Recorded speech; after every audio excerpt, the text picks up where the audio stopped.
Au dernier cours, j'ai eu l'occasion de vous présenter et de vous expliquer surtout l'histoire institutionnelle et l'histoire sociale à Athènes, au 5e et 4e siècle. Je vais approfondir le sujet en essayant maintenant, une fois que le cadre général sur le plan politique et en ce qui concerne les grandes caractéristiques de la société de l'Athènes classique, d'approfondir donc le sujet en voyant quelles sont les manifestations, les caractères les plus importants de la vie quotidienne.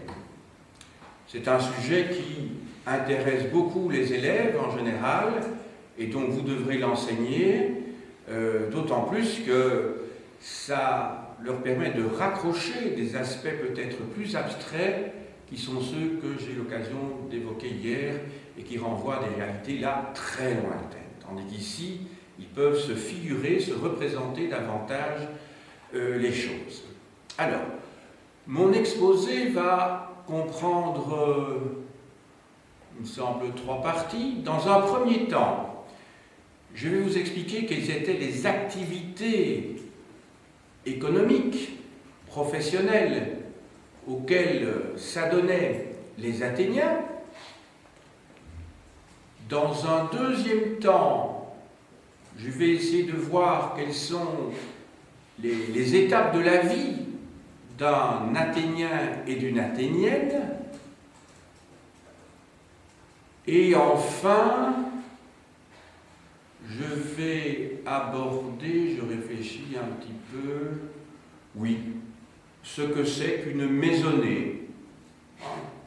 Donc je vais parler un petit peu de ce que c'est qu'une maison, comment on vivait dans la maison, ce qu'on trouvait dans une maison, et peut-être un épilogue où il sera question de la structuration du temps à cette époque-là, parce que le rapport au temps ne laisse pas indifférent et est certainement une des caractéristiques d'une société. Alors je commence donc par les activités économiques. Vous savez, j'ai eu l'occasion très souvent de revenir sur ce sujet, qu'une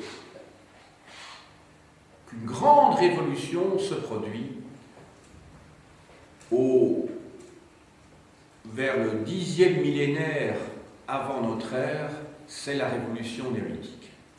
Cette révolution néolithique est à l'origine d'un changement radical de vie pour les êtres humains, puisque le système de prédation qui prévalait jusqu'alors et qui était marqué essentiellement par la chasse, la pêche et la cueillette, va être remplacé progressivement. J'ai déjà dit qu'une révolution peut prendre des millénaires, c'est ce qui va se passer pour celle-là, va être remplacée, donc ces activités-là vont être remplacées par des activités de production liées à l'agriculture et à l'élevage.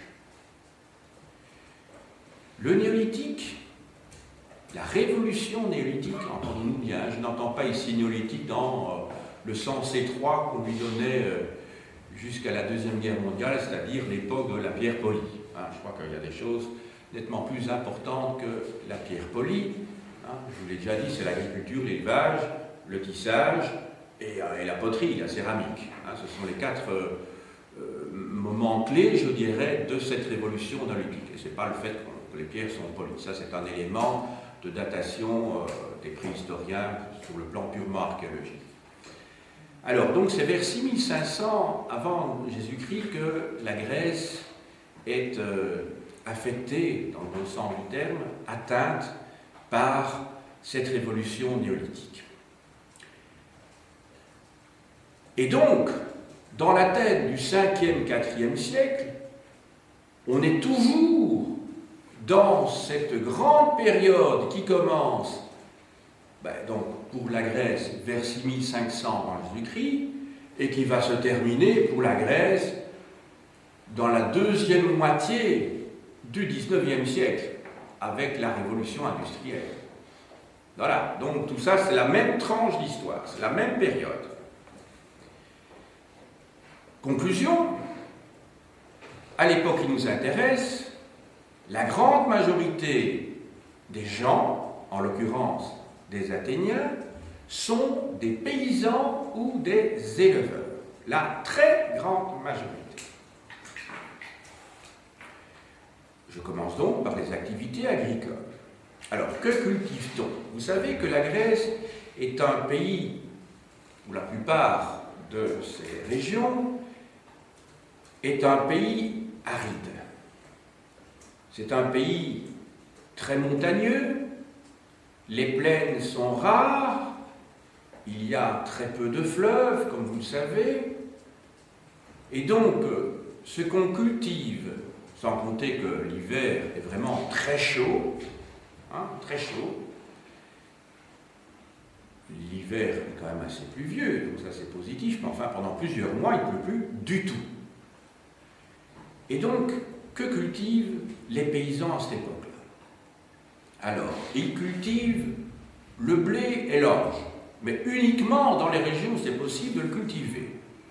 Premier élément. Ils cultivent également je réfléchis un petit peu. C'est principalement le blé et l'orge, je dirais. Alors, à côté de ça, il y a aussi quand même les oliviers, les figuiers, et d'autre part, la vigne.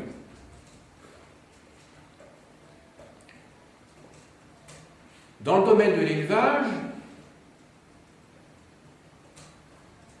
ils élèvent des bovins, des caprins, donc des chèvres, des ovins, des moutons, des porcins, donc des cochons, mais aussi des chevaux.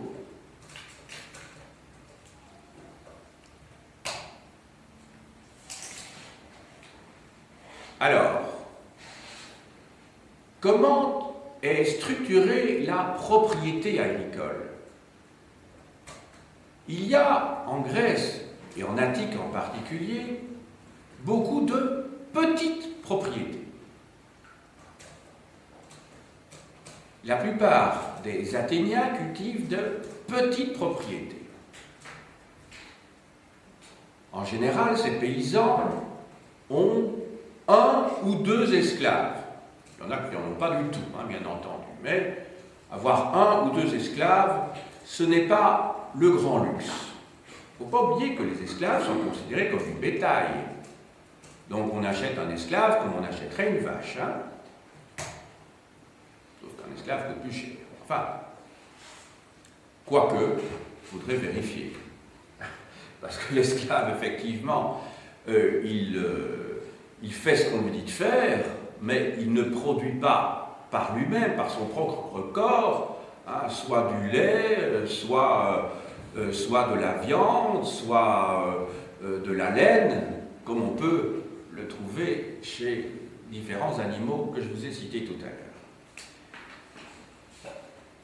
Alors, pour le reste, il y a quelques grands propriétaires, pas très nombreux, et même ces grands propriétaires n'ont pas des terres immenses, au maximum 50 hectares.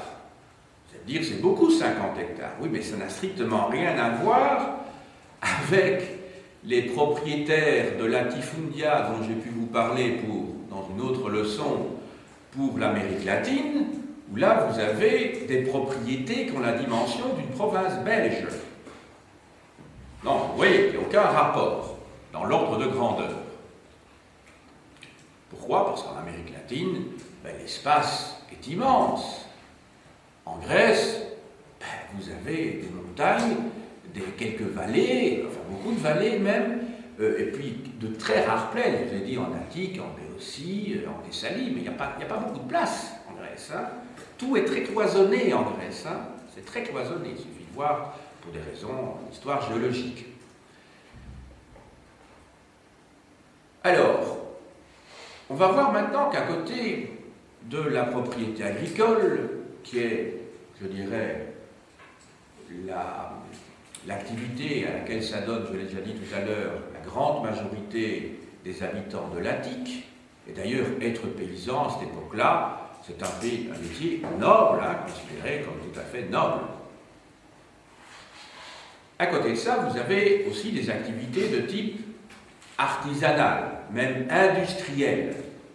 Non pas dans le sens de la révolution industrielle où là on utilise des machines qui remplaceront l'homme, mais dans le sens où vous avez déjà des industriels qui font travailler parfois plusieurs dizaines, voire des centaines de personnes. Alors, quel est le type d'artisanat le plus important dans la ville d'Athènes? Pas la cité, puisque vous savez qu'une cité c'est un État, mais dans la ville d'Athènes. Alors, on trouve beaucoup de potiers. Il y a des centaines et des centaines de potiers.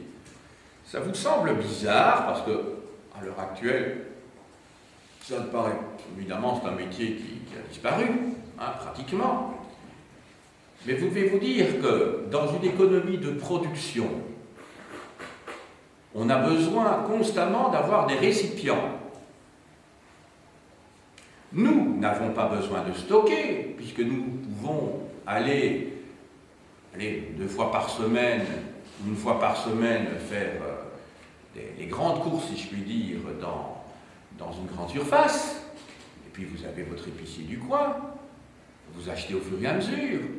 Tandis que quand vous êtes paysan, les grains, il faut les stocker quelque part. Et donc il faut avoir des jarres, des amphores, pour stocker tout ça, pour que les rats, les petits rongeurs, les souris ne viennent pas les manger, pour protéger également de l'humidité. Donc on a besoin de beaucoup de récipients.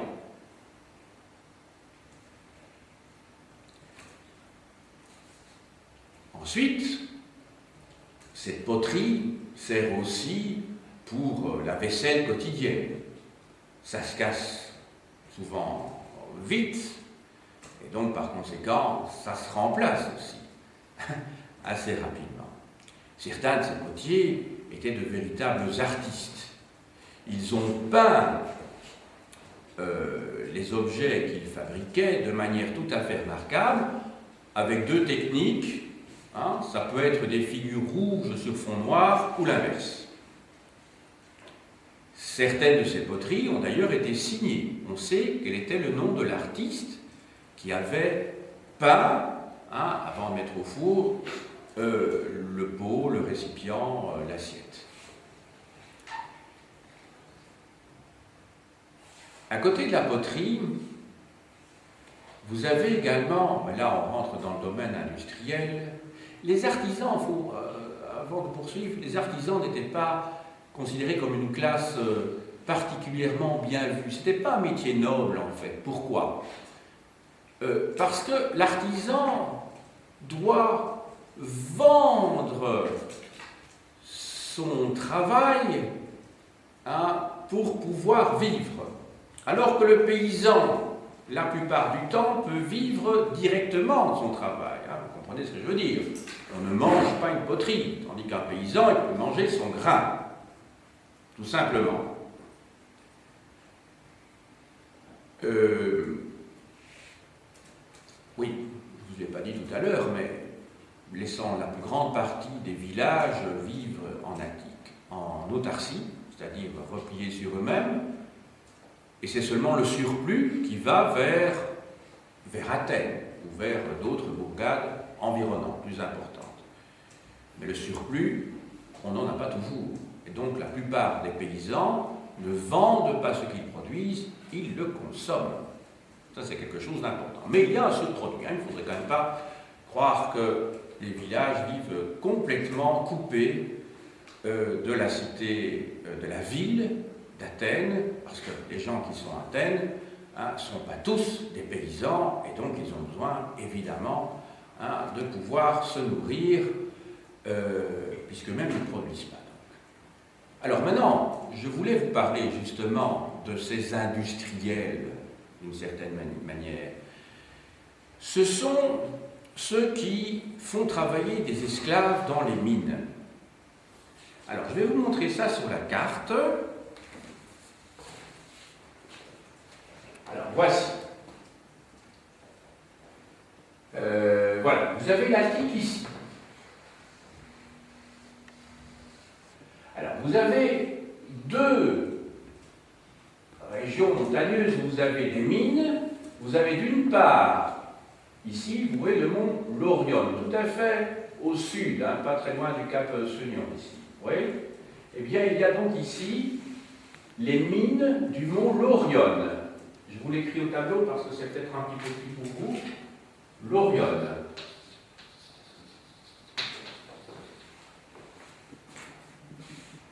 Les mines du mont Lorion. Ce sont des mines d'argent, très importantes. Pourquoi? Parce que la monnaie athénienne est faite d'argent. Cette monnaie s'appelle la drachme. Cette monnaie, évidemment avec une toute autre valeur, a été utilisée, tenez-vous bien qu'elle ait disparu évidemment pendant longtemps, hein, entre autres à l'époque byzantine, à l'époque ottomane, mais la drachme a été utilisée hein, jusqu'au 31 décembre 2001, hein, puisque le lendemain, on a utilisé l'euro. Donc c'est un mot qui n'est pas tombé en 1808, mais bien entendu, depuis la drachme de l'Antiquité, l'Attique.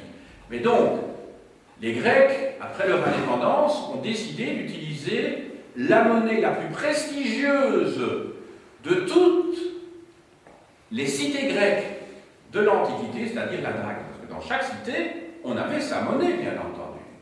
Je vous ai dit qu'il y avait dans l'Antiquité près de 200 cités-États. Mais la drachme athénienne, on pourrait le comparer au billet vert maintenant, c'est-à-dire au dollar. Voilà, la drachme c'était le dollar. Dans tout le bassin oriental à la Méditerranée, et même au-delà, dans le bassin occidental aussi, parce que n'oubliez pas que les Grecs avaient des colonies en Sicile, ils en avaient dans le sud de la France, Marseille, Nice, ils en avaient sur la côte nord-est de l'Espagne, et donc les Grecs commerçaient partout en Méditerranée. Alors, outre les mines du Lorion, ici, vous avez des carrières, ici, dans le mont Pentélique. Ça va? Pentélique.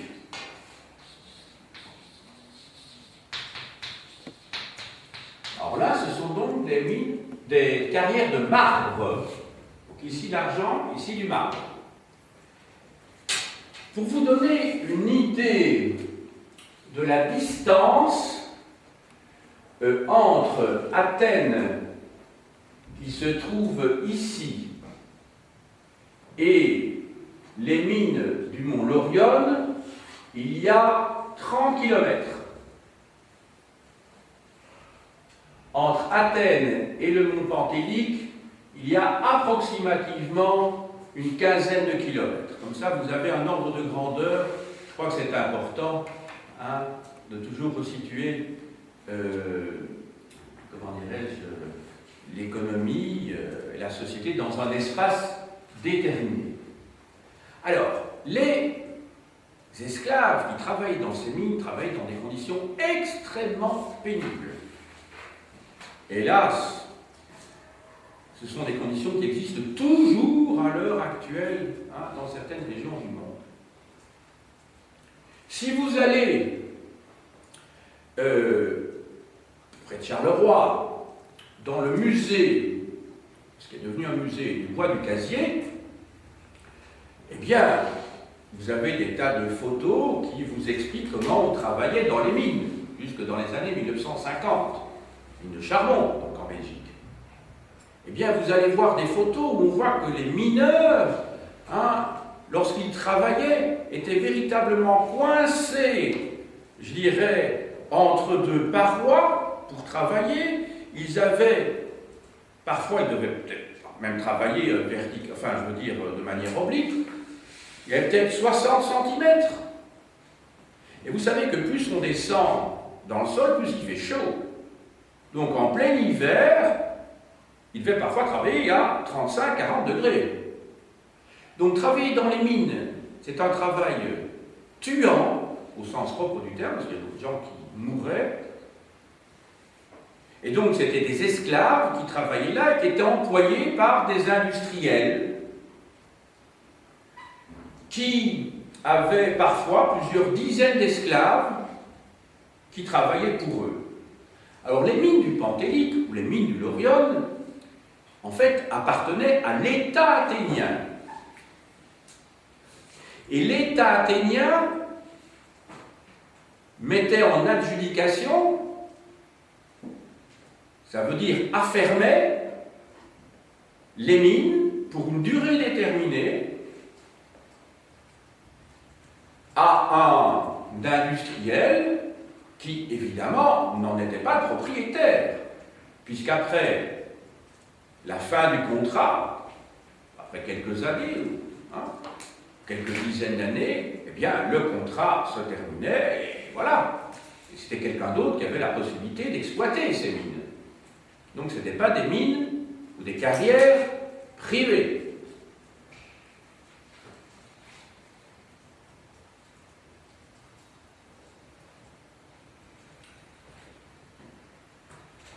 Donc, les esclaves travaillent dans des conditions infernales.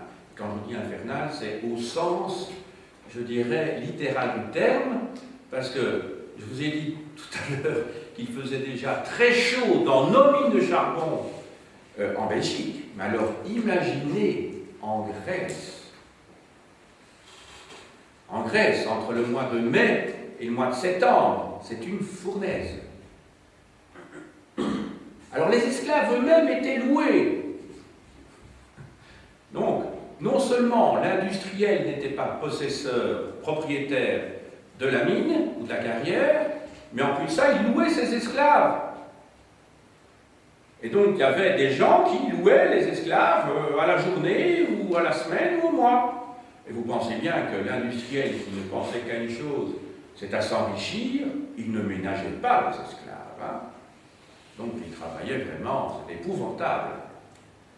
Donc, l'image, souvent, d'Épinal que l'on peut avoir d'Athènes, eh bien, doit être révisée.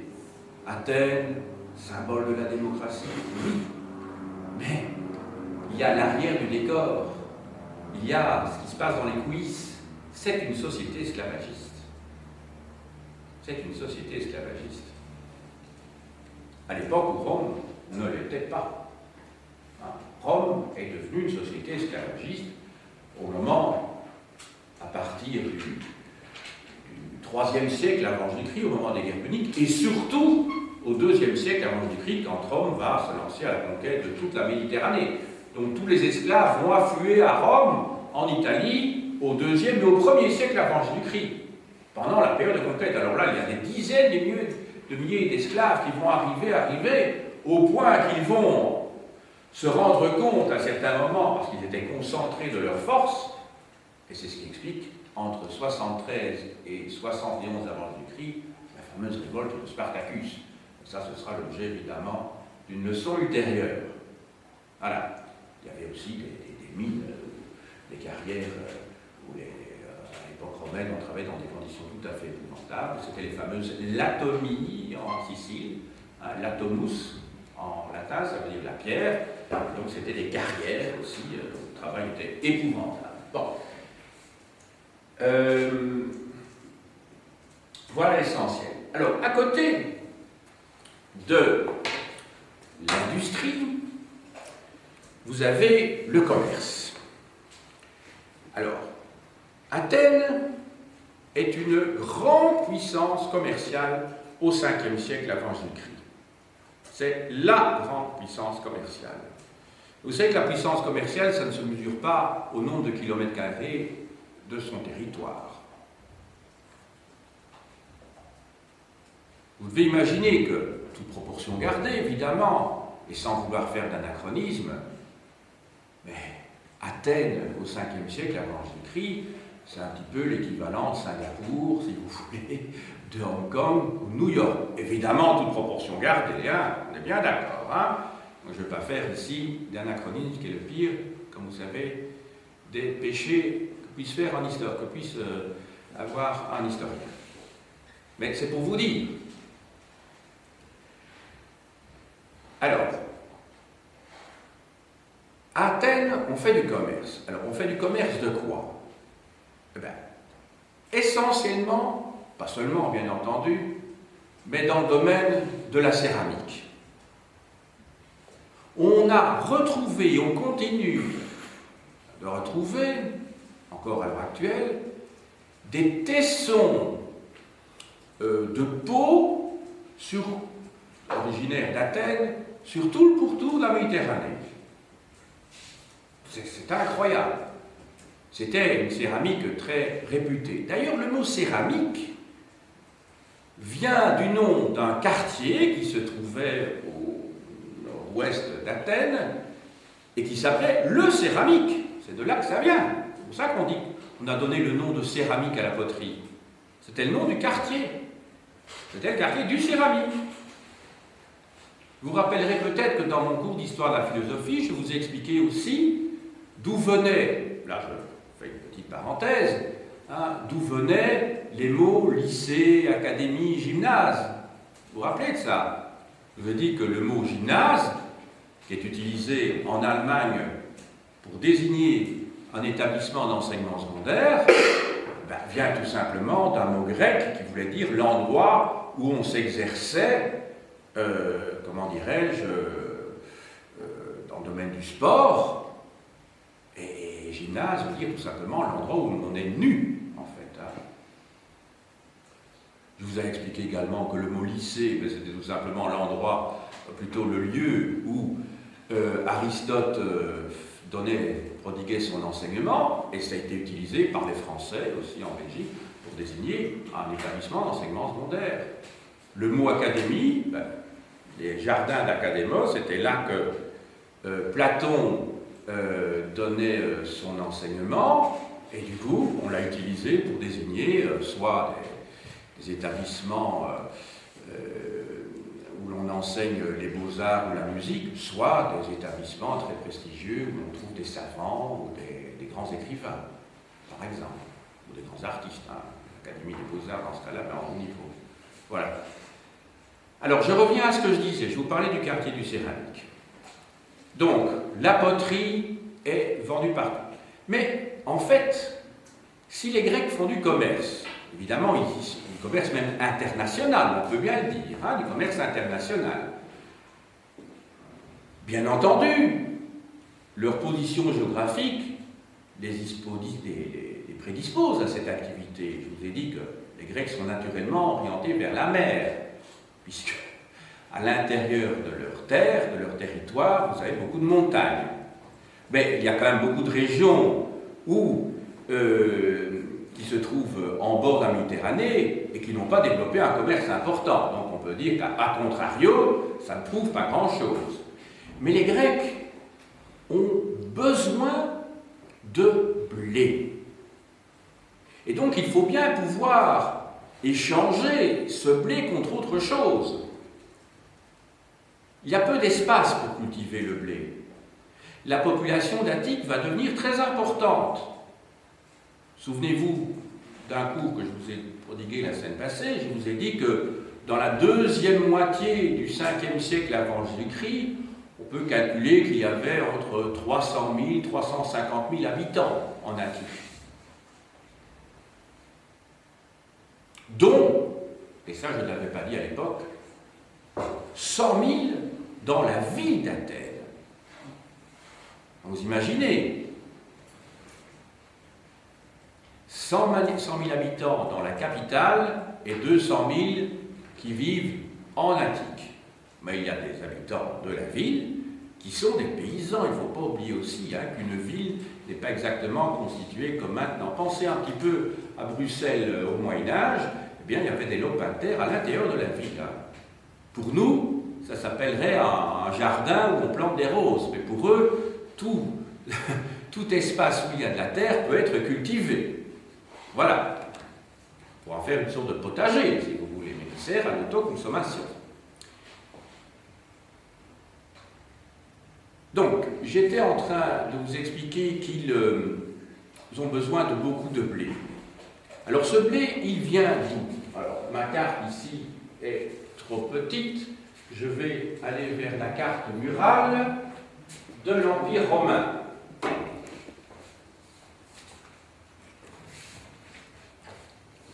Alors, le blé dont Athènes a tant besoin pour nourrir sa population de 300-350 000 habitants dans la deuxième moitié du 5e siècle avant notre ère, eh bien, les Athéniens vont le chercher d'abord en Eubée. Mais l'Eubée, c'est l'île qui se trouve juste en face. Ici. Vous voyez, l'Attique, il y a une île, voilà, ceci c'est l'Eubée. D'abord le chercher à proximité, c'est un petit peu logique. On va aussi le chercher, alors là, évidemment, j'ai pas, voilà, on va aussi le chercher en Égypte. Donc, il y a des navires grecs qui arrivent ici. Il y a d'ailleurs une colonie qui se trouve dans le delta du Nil, c'est Naucratis. Les Grecs vont chercher, enfin, les Athéniens, je veux dire, vont chercher également le blé en Sicile. La Sicile et l'Égypte, dans l'Antiquité, étaient deux greniers à blé. Et enfin, une dernière région, il fallait traverser les détroits ici, donc Dardanelles, la mer de Marmara, le Bosphore, et on arrivait dans le pont Euxin, c'est-à-dire la mer Noire, et les Grecs avaient établi un certain nombre de colonies ici, correspondant à l'heure actuelle à la Bulgarie et à la Roumanie, et ils avaient des colonies ici également, et c'est ici qu'ils allaient chercher le blé, donc dans le sud de l'Ukraine et de la Russie. À l'époque, ce territoire était habité par les Scythes. Je vais écrire Naucratis et Scythes au tableau.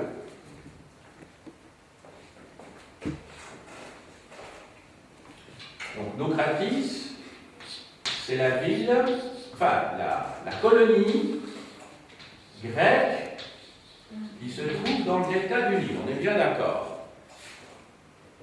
Donc les Grecs étaient déjà en Égypte avant l'expédition d'Alexandre le Grand. Donc il n'a pas fallu attendre la deuxième moitié du IVe siècle avant Jésus-Christ pour que les Grecs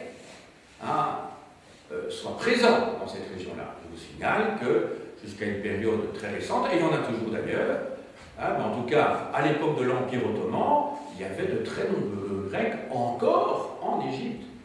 Et il y a toujours des Grecs en Égypte, d'ailleurs. Voilà. Et alors, je vous avais dit que j'écrirais également le mot Scythe. Voilà, je montre le tableau. Voilà, les Scythes. Ils vivaient donc dans les plaines de l'Ukraine et de la Russie. Du sud de la Russie, les Scythes. Voilà, Scythes étaient aussi connus, pas seulement pour le blé, mais aussi pour leurs pièces d'orfèvrerie tout à fait remarquables, qui étaient fabriquées chez eux. Alors, on en termine, je dirais, avec les activités économiques, et on va passer à un nouveau point, c'est la vie familiale. Au sens large. Tout d'abord, une famille est constituée, logiquement, d'un homme, d'une femme et des enfants. Je ne vous apprends rien. Ça. Alors, quelle est la place de l'homme, quelle est la place de la femme, et comment se passe l'éducation des enfants? Alors, l'homme, c'est vraiment le pilier.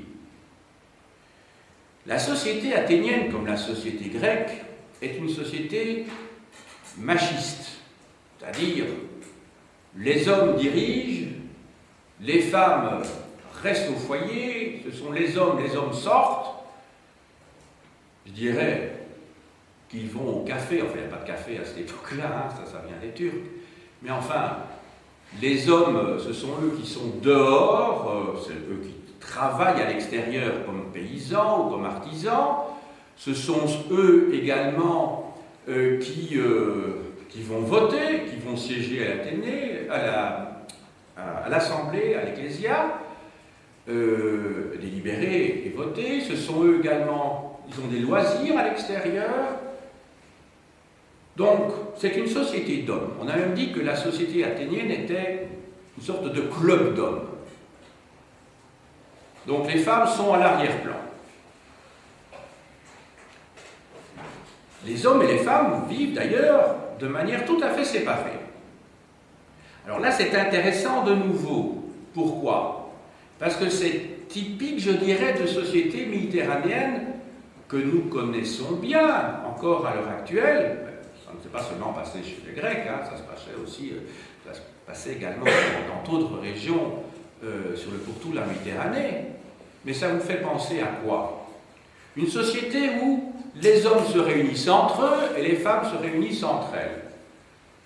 Hein? Vous allez peut-être enseigner à des populations venant d'Afrique du Nord, hein? Eh bien souvent, quand il y a une fête, c'est pas souvent, c'est systématiquement, hein, quand il y a une fête, eh ben, les hommes sont à un étage, hein, ils sont en train de siroter, de faire tout ce que vous voulez entre eux, et les femmes sont à un autre étage avec les filles. Elles se réunissent entre elles, elles font la fête entre elles. Donc ce sont deux mondes séparés. Alors, je vous dis, ce sont deux mondes séparés.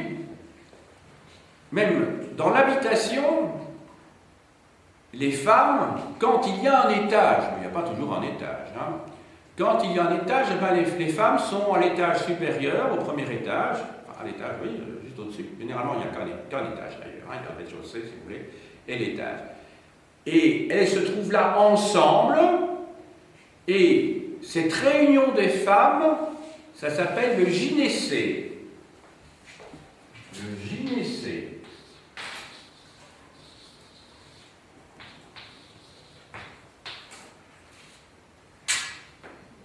Le gynécée, ça vient d'un mot grec qui veut dire la réunion, l'assemblée des femmes, en fait. Hein. Cette partie du mot, cette racine a donné par exemple aussi un gynécologue, hein, donc un médecin spécialiste des femmes. Voilà. Donc le gynécée n'est rien d'autre qu'une assemblée. Elles vivent entre elles, elles se réunissent entre elles l'après-midi, le soir. Les enfants vivent avec les femmes, en tout cas les garçons jusqu'à 7 ans, et les filles jusqu'à leur mariage. Le mariage des filles se situe souvent à partir de 15 ans, c'est-à-dire à partir du moment où elles sont nubiles, hein, où elles sont pubères en fait. Donc à partir de 15 ans, elles peuvent être mariées. Or les femmes, il ne faut pas croire qu'elles ont la belle vie, parce que je vous dis, elles se réunissent là, mais elles ne passent pas leur temps là non plus. Elles font des travaux extrêmement durs. Ce sont elles qui tiennent la maison. Ce sont elles, en général, qui doivent moudre le grain. Et ce n'est pas un travail particulièrement comique. Elles ont également des activités par rapport à l'élevage. Elles doivent tanner aussi les peaux, par exemple. Ce n'est pas un travail drôle, surtout que ça sent, hein, les peaux. Ce n'est pas par hasard que... comment dirais-je, en Afrique du Nord, les souks, ou plutôt les ateliers où se trouvent les artisans des tanneurs, se trouvent en général à l'extérieur de la ville, ou vraiment tout à fait à la limite de l'enceinte. Et ce sont les souks qui sont le plus loin, en général, hein, de la partie centrale de la ville. Alors maintenant, je vais vous expliquer comment se déroulait l'éducation d'un garçon. Parce qu'une fille, eh bien, elle apprenait à devenir une maîtresse de maison, hein, à être une bonne épouse, à travailler pour son mari. On ne lui apprenait bien entendu pas à être indépendante, c'était exclu. Et donc, l'enfant roi, c'est le garçon, comme encore dans beaucoup de pays méditerranéens, en tout cas du nord de la Méditerranée, c'est le garçon. Parce que le garçon, c'est le futur citoyen, c'est aussi le futur soldat, celui qui va défendre la cité contre des ennemis.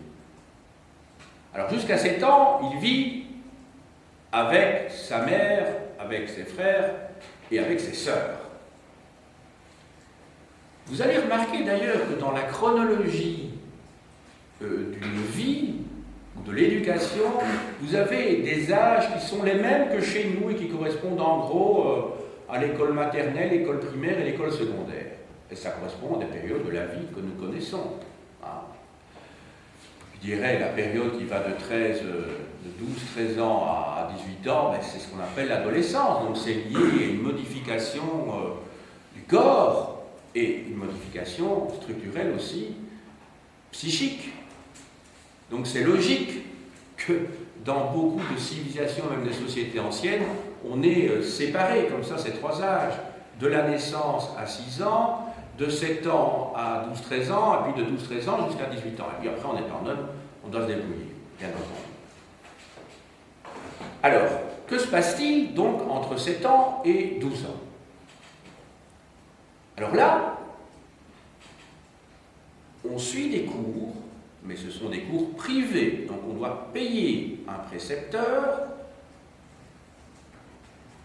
pour apprendre à lire, écrire, compter. Mais aussi pour avoir des rudiments de musique et pour pouvoir jouer de la cithare. Alors c'est de la guitare si vous voulez. Hein.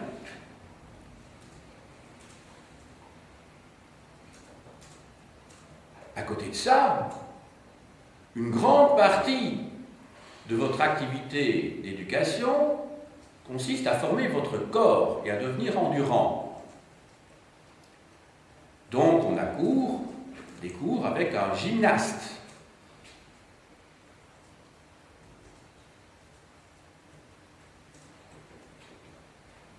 Alors, tout dépend évidemment des revenus des parents. Si vraiment vous avez peu de sous, enfin peu de drame en l'occurrence ici, ceci dit, on peut aussi payer les gens en nature, hein, bien entendu, avec des produits l'endroit, hein, ça va de soi. Ben oui, hein, si vous avez du blé, si vous avez, tout ça c'est des produits en nature. Hein. Par exemple, même des poteries. Mais vous devez vous dire que pour certains, l'enseignement, ça peut se limiter à 2 ans. Mais vous devez vous dire quand même qu'à Athènes, la proportion des gens qui savaient lire et écrire semble avoir été très importante. D'ailleurs, c'est lié à la vie politique de la cité, à la démocratie. Il y a un lien entre les deux.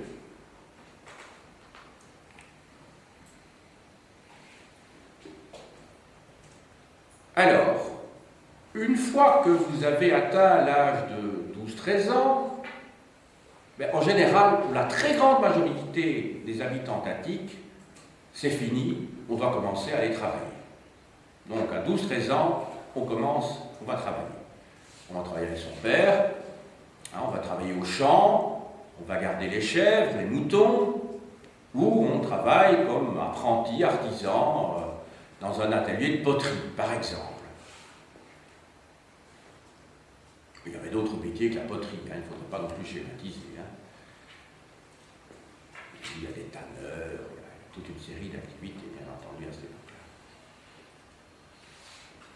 Et alors, pour les aristocrates, les plus riches, ce que les Grecs appellent les kalloi kagatoi, que j'ai évoqué la semaine passée, c'est-à-dire les enfants, plus exactement, des kalloi kagatoi, c'est-à-dire des beaux et bons. Hein, je vous ai dit que kalos, ça veut dire beau, et que agathos, ça veut dire bon. Hein? Je vous ai expliqué ça récemment. Vous vous souvenez Kalos qui a donné le mot calligraphie, écrire bien, hein?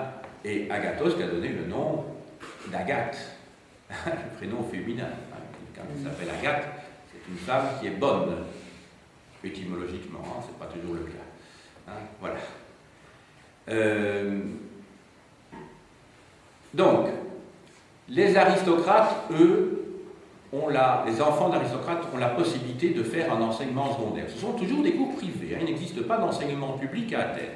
Il n'y a pas d'école d'enseignement public gratuit, obligatoire, ça n'existe pas du tout. Hein. Vous savez qu'en France, il a fallu attendre les années 1880, et qu'en Belgique, c'est seulement, j'ai déjà dit souvent, en 1914, hein, que l'enseignement primaire va devenir obligatoire. Donc on n'en est même pas, on va seulement fêter le centenaire dans 3 ans de l'enseignement primaire obligatoire en Belgique.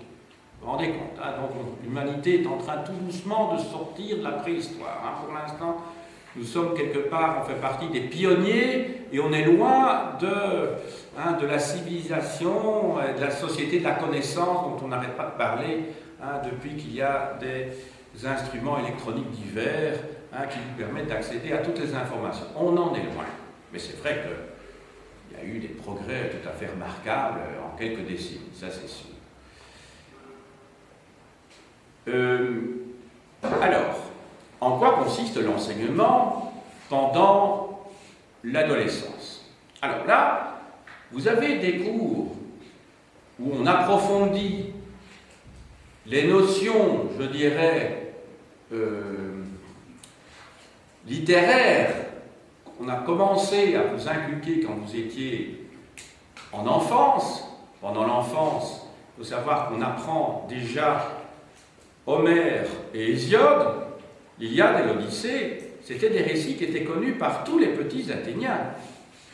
Alors ce sont des textes qui datent du 8e siècle, avant notre ère, mais qui ont été mis par écrit sur l'ordre de Pisistrate, qui est un tyran hein, qui vit dans la deuxième moitié du 6e siècle avant Jésus-Christ.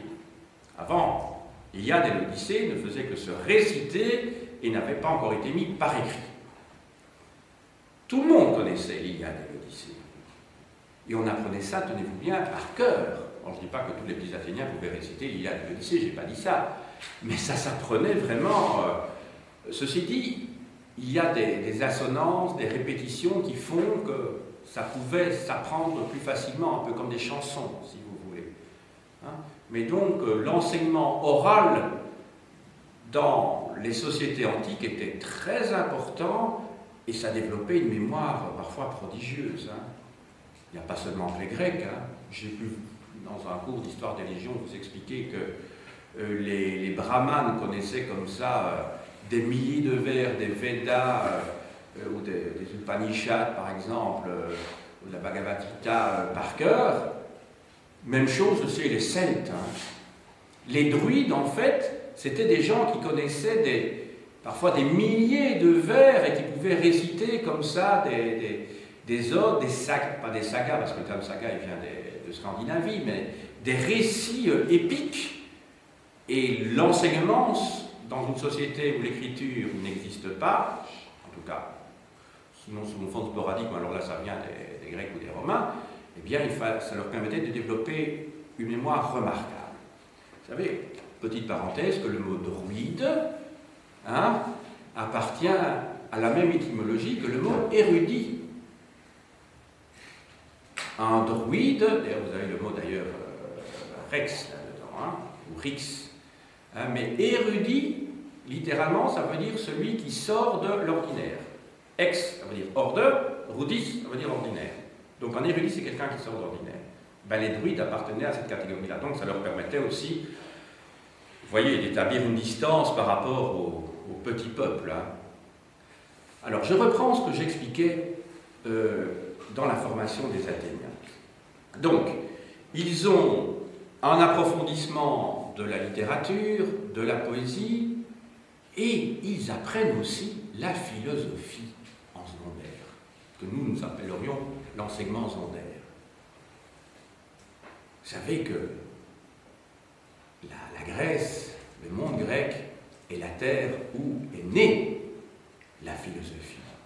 Et vous aviez comme ça des philosophes qui, c'est souvent le sort des intellectuels qui ne sont pas, comment dirais-je, souvent très riches, eh bien ils devaient vendre leurs services à des familles aristocratiques pour vivre.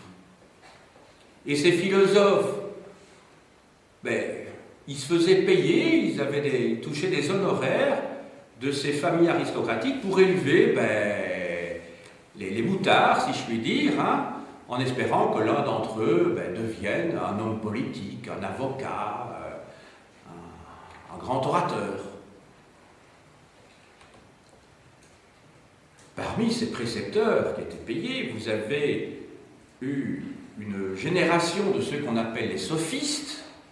Les sophistes, en fait, et ça je vous l'ai expliqué dans le cadre de mon cours d'histoire de la philosophie, les sophistes c'était des professeurs qui apprenaient à leurs élèves à bien argumenter et surtout à pouvoir s'opposer dans les débats publics à un contradicteur. Ces sophistes, effectivement, essaient de former leurs élèves, leurs étudiants, à devenir des hommes politiques ou des avocats, des orateurs, pour pouvoir justement, dans le cadre d'un débat contradictoire, l'emporter sur l'adversaire. Et je vous ai expliqué que, pour les sophistes, la vérité est multiple, la vérité est relative à celui qui l'énonce, donc il y a autant de vérités possibles que d'énonciateurs, et c'est ce à quoi, ce sont ces gens-là, auxquels Socrate s'est opposé, puisque lui recherche la vérité avec un grand V, la beauté avec un grand B, le bien avec un grand B également. Platon et Aristote étaient aussi des précepteurs, des professeurs privés. Aristote l'a été d'Alexandre le Grand.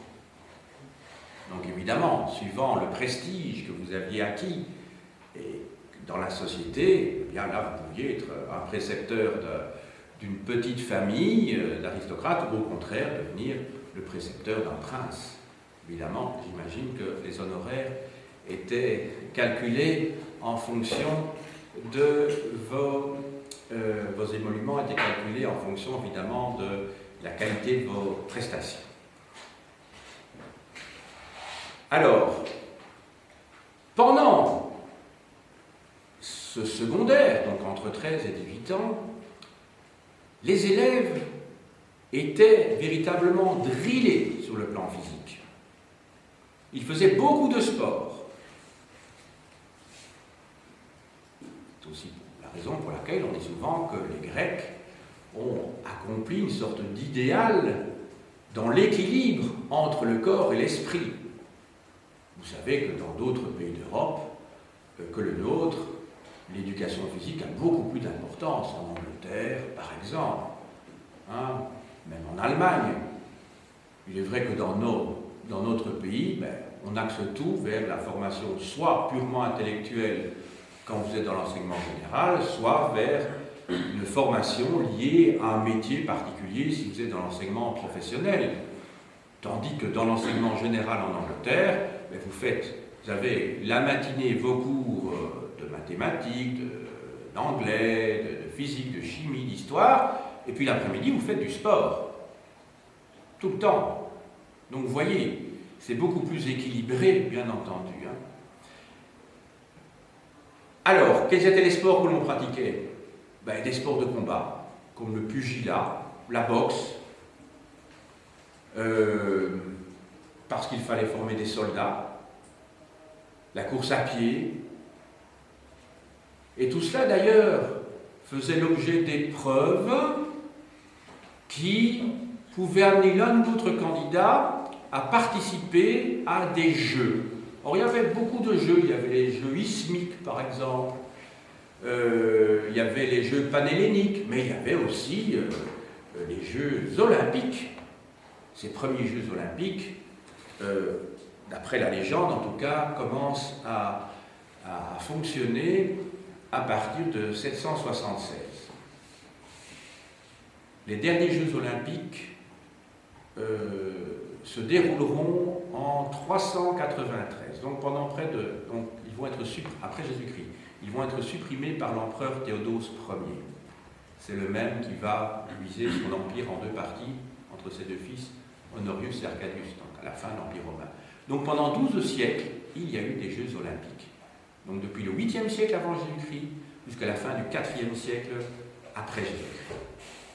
Finalement, c'est seulement en 1898, je crois, que Pierre de Coubertin, un Français, va relancer cette belle tradition qui permet à des représentants de tous les peuples de concourir pacifiquement pour l'obtention de palmes, en fait, de laurier, en l'occurrence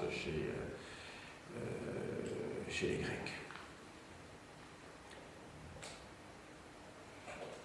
Alors, une fois terminée cette période-là, vous étiez amené entre 18 et 20 ans, pendant 2 ans donc, à faire votre service militaire. Vous deveniez à cette époque-là un éphèbe. C'est donc la période de l'éphébie. Je vais l'écrire au tableau, l'éphébie.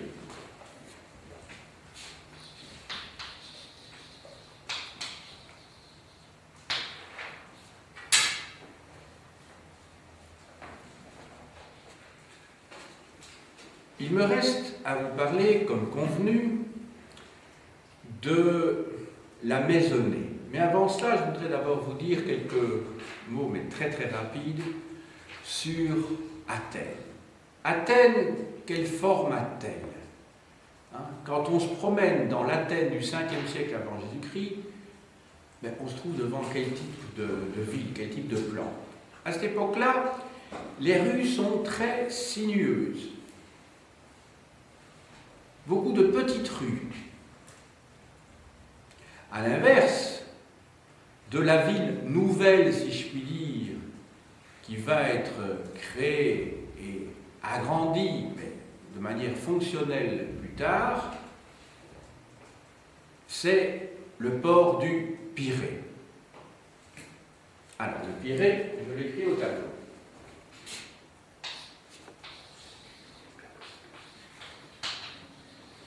Alors, le Pirée se trouve ici.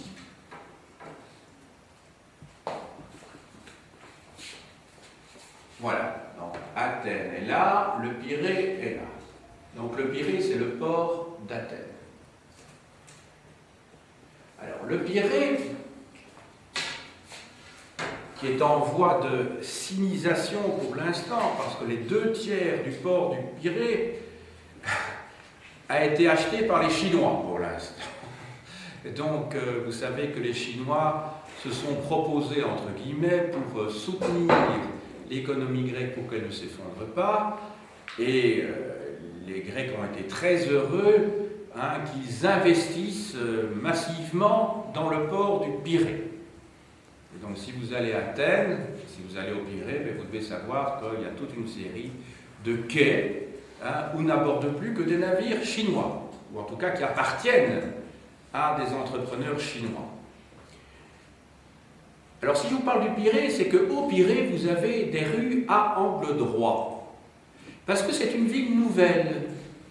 C'est un phénomène tout à fait classique que les villes qui se forment petit à petit autour d'un centre. À Athènes, le centre, c'est l'agora, c'est le marché. Et d'autre part, des villes que l'on peut concevoir idéalement a priori et que l'on va construire sur un plan prédéterminé. Athènes, à l'origine, c'est un petit village qui s'est formé autour de l'agora. Si vous prenez le cas de la ville dans laquelle nous sommes ici, Nivelles, les rues qui sont juste autour de la Grand Place, où se trouve la collégiale, ce sont toutes des petites rues qui datent de l'époque médiévale, qui sont sinueuses, tortueuses, des petites rues. Et puis quand vous vous éloignez du centre, il y a eu des quartiers nouveaux qui se sont formés, sans compter qu'en mai 1940, il y a eu un bombardement qui a tout détruit d'un côté de la Grand Place. Donc là, on a pu reconstruire, tracer des lignes droites. Pensez également à Bruxelles. Autour de la Grande Place, ce sont toutes des petites rues, qui portent d'ailleurs le nom de tel et tel marché. Hein? Si vous allez à New York, le sud de New York, de l'île de Manhattan, c'est toutes des petites rues du côté de Wall Street. Et puis uniquement dans le sud. Et puis dès que vous remontez un tout petit peu, ce sont toutes des rues angle droit, les fameuses rues et les fameuses avenues. Ça va? Les avenues, donc, du nord au sud, et les rues d'est en ouest. À Barcelone, c'est tout à fait typique aussi. Hein. La vieille ville, la ville médiévale, ce sont des petites rues tortueuses. Et puis, vous allez dans les quartiers nouveaux, alors là, c'est des avenues tout droit. Je ferme cette parenthèse pour vous expliquer qu'une ville est le produit d'une histoire et que ce sont les fonctionnalités de la ville et son origine qui expliquent évidemment la formation des plans de quartier. Alors maintenant, je vais vous parler des maisons elles-mêmes. Alors, à part quelques immeubles de rapport, ils ne sont pas très nombreux, beaucoup moins nombreux qu'à Rome plus tard. À Rome, vous aurez franchement des immeubles de 6 ou 7 étages, vous imaginez. À Rome, je dis bien. Ça, c'est beaucoup plus tard, hein. Pas à cette époque-là. Je dis ça, c'est à l'époque de l'Empire, au 1er siècle de notre ère, au 2e siècle de notre ère. À Athènes, vous avez des immeubles avec parfois plusieurs étages. Ce sont des immeubles de rapport, c'est-à-dire qu'ils sont loués. Pour le reste, vous avez essentiellement des maisons qui sont très petites dans le centre-ville, et c'est évidemment un petit peu comme à l'heure actuelle, si vous voulez, quand on s'éloigne du centre, que les maisons sont plus spacieuses parce que l'espace coûte moins cher, le terrain coûte moins cher, tout simplement. Et puis parce que les gens riches ne vivent pas dans le centre, justement. Pensez un petit peu à Bruxelles, vous savez que les quartiers qui se trouvent dans le centre, ou près de la petite ceinture, ce sont des quartiers plutôt populaires, et alors plus on s'en éloigne, plus on va vers le Brabant wallon, plus vous avez des quartiers plutôt chics. Voilà. Alors, à Athènes, la plupart des maisons, donc dans le centre, ce sont des petites maisons. Parfois très petites, parce qu'il y a quand même beaucoup de gens pauvres. Hein. Des petites maisons. Vous avez parfois, et même souvent, des familles nombreuses qui vivent dans quelques mètres carrés. Alors ces maisons, elles sont composées de quoi? Ce sont des maisons de briques, souvent de torchis, beaucoup de maisons en bois, bien sûr, des maisons en bois. Alors, ces maisons, elles ont rarement des étages, elles en ont parfois. Et je vous ai dit, l'usage, en effet, c'est surtout là où se réunissent les femmes.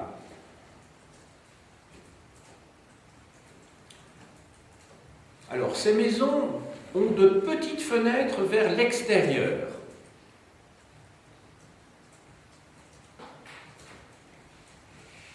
Alors, petites fenêtres, pourquoi? Ben parce que ce sont des pays où, enfin, l'Attique, c'est une région où pendant de nombreux mois pendant l'année, il fait très chaud.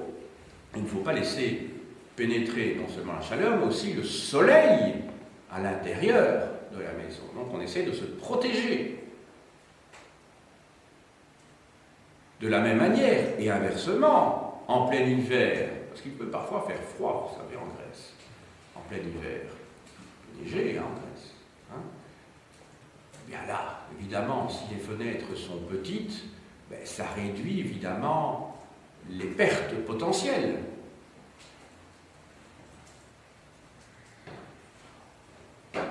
Alors, comment se chauffe-t-on? Et comment, de quelle lumière dispose-t-on? Alors, je commence d'abord par le chauffage. Ça va de soi qu'il n'y a pas les appareils que nous connaissons à l'heure actuelle. Et donc, quand on va se chauffer, il s'agit essentiellement de brasero, mais on se chauffe surtout à l'extérieur, parce que l'on craint qu'évidemment, une petite flamme ne mette le feu à la boiserie, puisque je vous ai dit que ces maisons sont souvent construites en torchis ou en bois. De plus, il n'y a pas de cheminée dans les maisons. Elles sont extrêmement rares, les cheminées. Donc, quand l'on doit cuire quelque chose, on le cuit à l'extérieur. On a son brasero et on cuit à l'extérieur. On ne cuit pas à l'intérieur de la maison. En ce qui concerne maintenant la lumière, j'en ai déjà un petit peu parlé à propos des fenêtres, mais le soir, quand il fait sombre, on utilise donc de l'huile que l'on fait brûler, donc ce sont des lampes à huile que l'on utilise.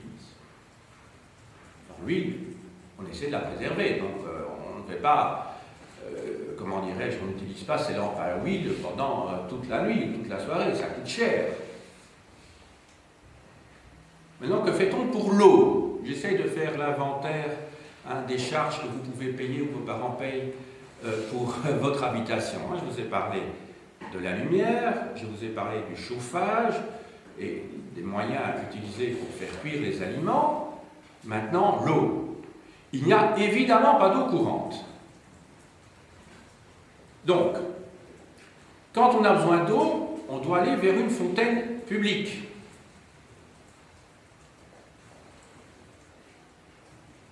Alors, c'est un travail qui est très éprouvant. Vous ne vous rendez pas compte de la chance que nous avons avec nos robinets. Mais la corvée d'eau, c'est quelque chose de tuant. Parce qu'avec un seau d'eau, vous ne faites pas beaucoup de choses finalement. Donc, qui va chercher l'eau pendant la journée, puisque le mari travaille dans son champ? Eh bien, ce sont les femmes la plupart du temps. Et quand on en a les moyens, ça peut être un esclave. Parce qu'on a besoin de beaucoup d'eau. Parce que l'eau, ça sert d'abord à boire, mais ça sert à bien d'autres choses. Ceci dit, l'hygiène laisse vraiment à désirer, surtout pour les petits-enfants. Les épidémies ont été parfois très virulentes. Pensez à la grande peste qui va sévir à Athènes entre 431 et 429. D'ailleurs, le stratège qui dirigeait Périclès à ce moment-là meurt en 429 de la peste.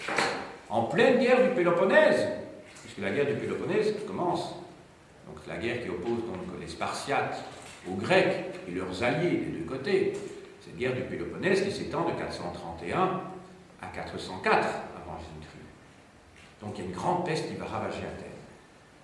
Évidemment, pensez bien que la peste est véhiculée par le manque d'hygiène. L'hygiène est quelque chose d'essentiel pour juguler une épidémie. Alors, dans une maison, on trouve du mobilier, mais un mobilier assez rudimentaire. On trouve des chaises, des tabourets, une table. Il n'y a pas d'armoire comme maintenant, comme à notre époque. Vous avez, tout se met dans des coffres.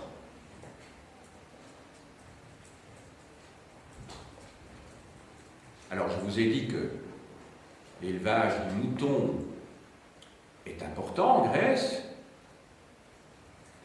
On produit donc de la laine. Pour dormir, on utilise des couvertures, mais les Athéniens, les Grecs, n'ont pas de drap.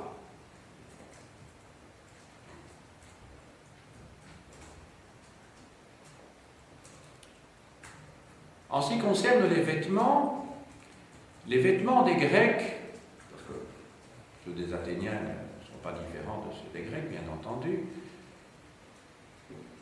est constitué généralement de simples, comment dirais-je, tuniques qui sont cousues sur les côtés ou que l'on enfile par au-dessus. Alors il y a plusieurs de ces vêtements qui sont utilisés, je ne vais pas ici les décrire, mais pour un soldat, les soldats utilisent essentiellement la chlamyde.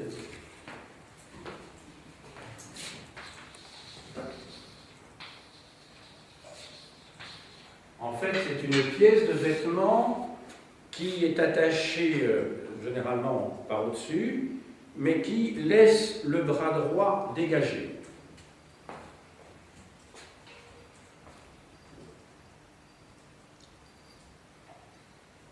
Bon, alors je ne vais pas vous dire tout ce qui est utilisé. Il y a évidemment le célèbre peplos. Hein. Mais ce sont des vêtements très simples, vous savez. Je vous ai dit qu'ils sont simplement, c'est une pièce de vêtement où il y a un trou, je dirais, pour laisser passer la tête. On l'enfile, et puis alors ça peut être cousu, hein, le cas échéant sur le côté. Ou bien vous avez des vêtements qui font le tour par là et qui sont attachés par ici, mais c'est très simple, en général il y a une pièce.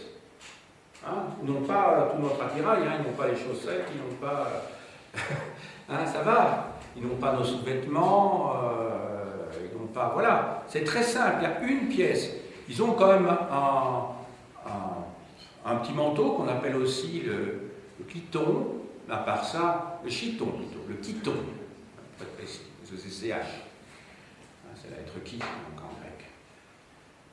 Voilà. Le mot peplos a donné le mot peplum en latin, que vous connaissez, puisque quand on parle d'un film souvent américain, ou jadis même italien, quand c'était produit à Cinecittà, qui se passe à l'époque de l'Empire romain, on utilise le terme peplum dans ce cas-là. En fait, peplum vient de peplos. C'est le nom du vêtement lui-même. Voilà, alors je réfléchis si j'ai encore quelque chose à vous dire pour les maisons, pour les vêtements. Je réfléchis un petit peu ce qu'il y a dans une maison athénienne à partir de ce que nous connaissons pour que les enfants, enfin vos élèves, les adolescents puissent vraiment voir la différence. L'électronique, etc., on n'en parle même pas évidemment, mais j'essaie de réfléchir. Ah oui, à la vaisselle. La vaisselle, je vous en ai parlé tout à l'heure. Hein, je vous ai dit, la vaisselle, c'est de la poterie. Hein, donc toutes les assiettes, alors évidemment, pour les boissons, évidemment, ce n'est pas des verres, parce que ce n'est pas du verre, on est bien d'accord, mais ce sont des pots. Ce sont des pots que l'on utilise. Ah, il y a peut-être un élément qui intéresserait vos élèves, c'est que ils utilisent le couteau et la cuillère, mais ils ne possèdent pas la fourchette. Donc, ils découpent la viande, et puis ils piquent dedans avec le couteau pour la manger. Mais ils n'ont pas de fourchette. Ça, c'est un élément qui vaut quand même la peine d'être su, me semble-t-il. Alors, il me reste à conclure cet exposé, comme promis, comme annoncé surtout, en vous expliquant quelle est la perception et la division du temps que font les Athéniens et les Grecs en général. Alors, tout d'abord, pour eux, les mois ce sont des mois lunaires, de 29 ou 30 jours. Et vous savez évidemment que quand on additionne pendant plusieurs années 29 et 30, ben, on s'éloigne très fort de la réalité du calendrier. Puisque vous savez que notre calendrier, c'est 365 plus 6 heures, approximativement, je simplifie, hein, puisque tous les 4 ans, il y a une bissextile, donc c'est 365 plus 6 heures, donc le quart de 24, et alors, une fois par siècle, et tous les 1000 ans, on doit encore rétablir, hein, pour que ça corresponde à la réalité du calendrier astronomique. Donc, ils ont des mois, il y a 12 mois dans une année, de 29 ou 30 jours, ça c'est la première chose. D'autre part, ils ne calculent pas en semaines, ils calculent en décades. Donc, dans un mois, il y a 3 décades, 3 fois 10. D'autre part, pour les heures. Alors là, il faut attendre le XIIIe et le XIVe siècle pour avoir les premières horloges mécaniques. Donc, il faut attendre le Moyen-Âge. Donc, à cette époque-là, comment calcule-t-on l'heure ? Eh bien, il y a 2 manières. Pour les temps très courts, par exemple, pour savoir quand il y a une course, hein, pour savoir lequel des deux est arrivé le premier vraiment, bon, vous allez me dire qu'il y a la vue, hein, mais essentiellement, non, l'exemple n'est peut-être pas le meilleur, mais si vous prenez le cas d'une joute oratoire ou d'un temps qui est accordé par le président de l'Assemblée, sur l'APNIX, pour permettre à chacun de s'exprimer pendant la même durée, on utilise les ancêtres des sabliers, c'est la clepsydre. Là, on utilise de l'eau, en fait. Hein. Clepsydre, ça s'écrit comme ceci. Clepsydre, il n'y a pas de H, bien que ça vienne de l'hydros, sauf vers ma part, clepsydre, comme ceci. Alors, la clepsydre, c'est rien d'autre que ceci. Hein. Donc, vous avez une sorte de récipient, il y en a un autre en dessous. Hein. Et alors, il y a un petit trou ici, et de ce récipient-là, ça coule dans celui-là, et alors, comme il y a une quantité d'eau limitée qui peut passer par le petit trou qu'elle a, eh bien, une fois qu'on arrive au-dessus, eh bien, le temps de parole est terminé pour la personne qui avait droit, à un moment donné, à s'exprimer. Ça va? C'est tout simple, c'est tout bête. Hein. Vous voyez, c'est deux récipients, et quand on arrive au bout, ben voilà, on dit maintenant, le temps de parole, tu l'as eu. Quand il s'agit d'un débat public à l'Assemblée. Ça peut être le cas également devant un tribunal. Hein. Quand il y a deux parties qui s'opposent, ben vous avez un temps limité dans le temps. Pour qu'il soit égal pour les deux parties, on a trouvé ce système-là. Il y a un autre système, alors là, ce n'est pas pour des temps courts, qui permet de savoir l'heure qu'il est pendant la journée. C'est évidemment le cadran solaire. Vous avez déjà vu ça. Un cadran solaire, vous avez par exemple une surface sur le sol, vous avez un axe, et en fonction de l'ombre portée par un bâton, tout simplement, hein, l'ombre portée par le soleil sur le bâton, sur le sol, eh bien, vous allez savoir, par rapport à une graduation qui est sur le sol, l'heure qu'il est. Ça va? C'est tout bête.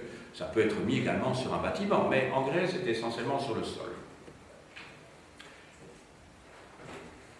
Ceci dit, les Grecs ne s'intéressent pas tellement au temps. Ça nous paraît bizarre parce que nous sommes dans une société où nous sommes constamment rivés sur notre montre. Nous avons des heures de cours, je suis censé commencer à une heure précise, à terminer à une heure précise. Je dis bien, je suis censé. Je suis un petit peu grec, vous avez compris. Donc, les trains partent à l'heure, demain c'est moins sûr, mais les trains partent à l'heure précise. Si vous arrivez 2 minutes après l'heure prévue par l'horaire, ben, vous n'aurez pas votre train. Donc pour nous, le temps est devenu quelque chose d'essentiel. Même chose, vous regardez la télévision, là c'est moins sûr, parce que la télévision, hein, avec les pubs, les publicités, hein, les informations c'est juste, pour le début, pour la fin, là ce l'est moins, et alors là, avec la publicité, justement, ça ne correspond peut-être pas tout à fait, ça dépend des chaînes, hein. Il y a des chaînes sérieuses et d'autres pas. Mais en tout cas, on est payé à l'heure, ou on est payé à la journée, on est payé au mois, sur base d'une prestation fixe. On travaille 38 heures, 39 heures par semaine, par exemple, autant de jours par semaine, donc on ne peut pas faire ce qu'on veut. Tout ça est calibré. Les Grecs sont beaucoup plus, comment dirais-je, ne sont pas obsédés du tout par ça. Donc pour eux, ben, on est le matin, on est au milieu de la matinée, c'est le milieu de l'après-midi, ils ne sont pas obsédés, ils ne cherchent pas à savoir s'il est 2h30, 3h30, ce n'est pas leur souci. Ça nous paraît bizarre, mais c'est comme ça. Le temps a été inventé dans le sens où nous l'entendons au XIIIe et au XIVe siècle, à la suite d'une rivalité entre l'heure de l'église, hein, du clocher, et d'autre part, l'heure du beffroi, c'est le temps civil. Et donc les maîtres des corporations, c'était le conflit de savoir est-ce qu'on va suivre l'heure de l'église ou l'heure du temps. Or, ce n'était pas toujours les mêmes heures.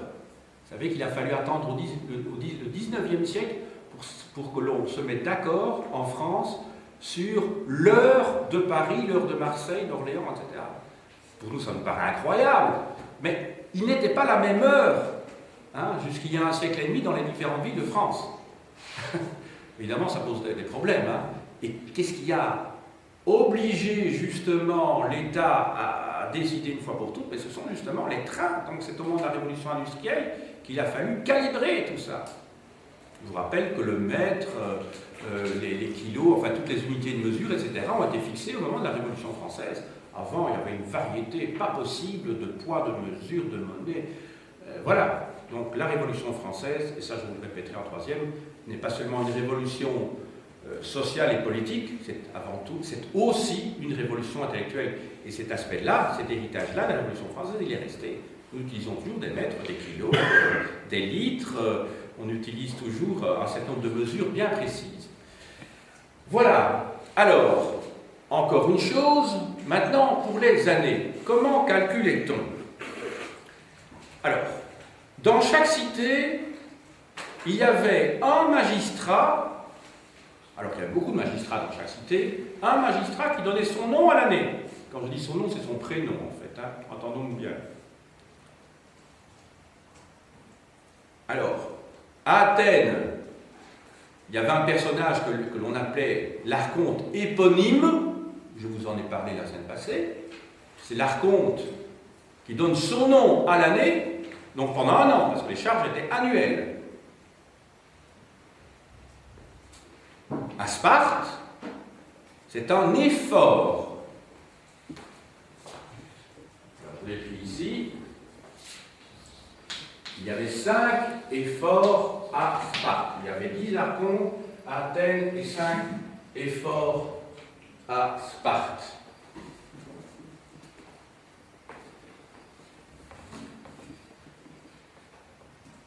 Alors, c'est très tardivement dans les écrits littéraires, donc certainement pas l'époque classique, je parlais plutôt de l'époque hellénistique, celle qui va suivre, que l'on va dater à partir des Olympiades. Donc à l'époque qui nous intéresse, on ne calcule pas du tout à partir des Olympiades. Vous savez qu'une Olympiade, en fait, c'est la durée entre deux tenues de Jeux olympiques. Les premiers Jeux olympiques, je vous ai dit, se tiennent en 776 avant Jésus-Christ.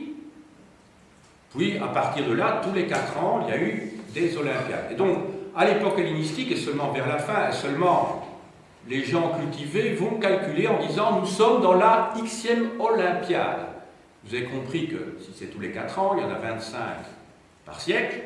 Hein, ça veut dire que 5 siècles plus tard, vous faites le calcul, donc ça fait 25 fois 5, voilà, ça fait 125. Donc, comprenez? Alors là, c'est la 125e Olympiade. Maintenant, ici, vous faites le calcul depuis, c'est quoi, 1896 ou 18 je crois, hein, que Pierre de Coubertin donc crée les Jeux Olympiques modernes. Ben, vous faites le calcul, ça fait un peu plus 25, plus, je ne sais pas moi, 25 peut-être, on est peut-être à la 28e Olympiade, quelque chose comme ça, de l'ère moderne, si je calcule bien. Hein. C'est bien ça? Aux environs de la 28e. Je ne connais pas le chiffre précis, mais aux environs de ça, aux environs de la 28e Olympiade, de l'ère moderne. On est toujours de l'ère moderne. Voilà. Donc je crois avoir fait le tour. Hein. Je vous ai parlé des années, je vous ai parlé des mois. Et les mois, je vous ai dit les décades. Souvenez-vous ce que je vous ai dit la semaine passée aussi. Au moment de la Révolution française, on va être très influencé par le modèle grec et par le modèle romain. J'en ai parlé sur le plan institutionnel, mais également pour la chronologie. Lorsque le calendrier révolutionnaire va être mis en place, instauré à partir du 21 septembre 1792, c'est-à-dire au lendemain de la bataille de Valmy, c'est-à-dire quand la République française est instaurée, à partir de ce moment-là, vous allez avoir un autre calendrier, un autre système, et donc là, vous n'aurez plus de semaines, hein, jusqu'en 1806, hein, jusqu'en plein empire. Et donc à partir de ce moment-là, vous aurez des décades. Donc quand on parle du coup d'État du 18 Brumaire de Bonaparte, hein, en 1799, eh bien à cette époque-là, on calculait donc en décades. Ça va? Alors pour les mois révolutionnaires, on verra ça quand on sera en troisième. Hein, c'est un petit peu tôt. Vous savez dans quel mois nous sommes pour l'instant? Dans le calendrier évolutionnaire, au mois de mars, enfin depuis le 21 février plus exactement, ou 22 février peut-être même. Nous sommes en ventose. Janvier c'était pluviose, février c'était nivose.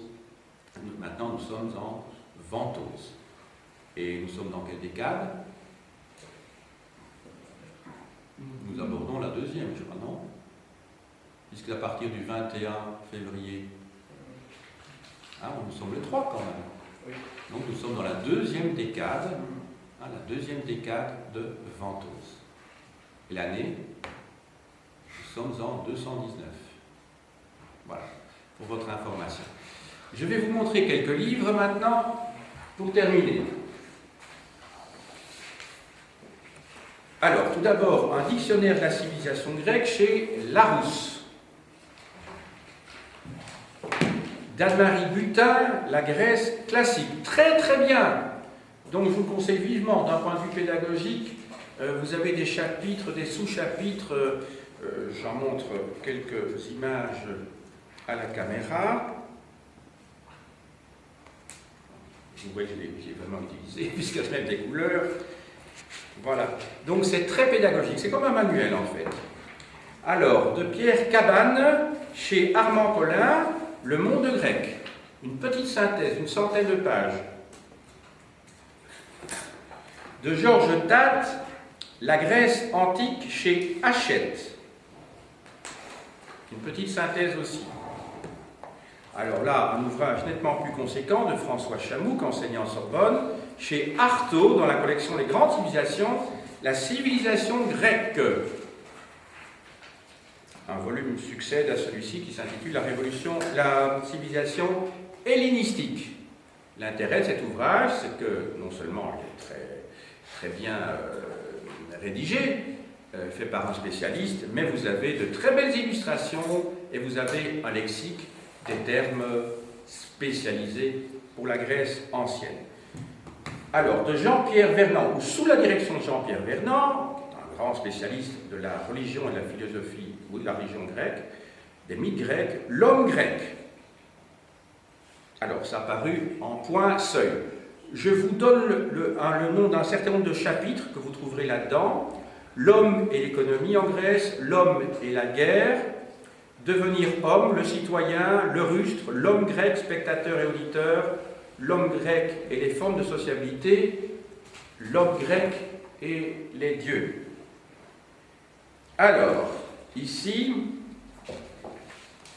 de Robert Flasselière, alors ça correspond tout à fait à mon propos d'aujourd'hui, la vie quotidienne en Grèce au siècle de Périclès, chez Hachette.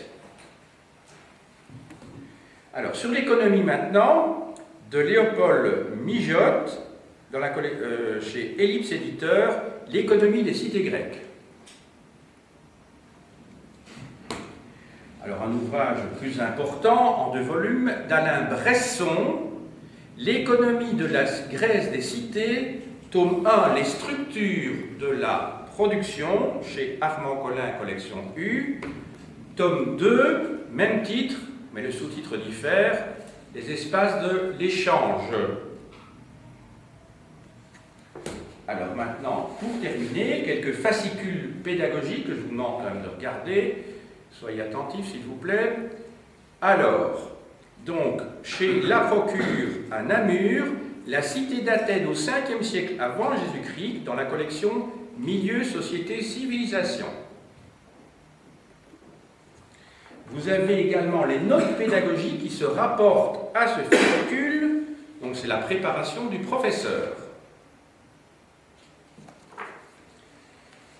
Dans la collection L'Histoire par les documents, chez le même éditeur, La Procure à Namur, le fascicule 5 est consacré à la Grèce classique. Il n'y a que des documents dans ce fascicule, très utile également pour préparer des leçons. Et enfin, publié par le ministère de l'Éducation nationale et de la culture française, c'était avant la création de la communauté française, Scènes de la vie quotidienne à Athènes au 6e et 5e siècle avant Jésus-Christ, d'après les vases peints. Alors vous avez ici le fascicule où vous avez tous les commentaires des reproductions qui suivent. Je vous en montre quelques-unes, mais tout à fait à titre exemplatif. Celle-ci. Voilà, et vous avez chaque fois le commentaire sur une planche spéciale. Voilà. J'ai dit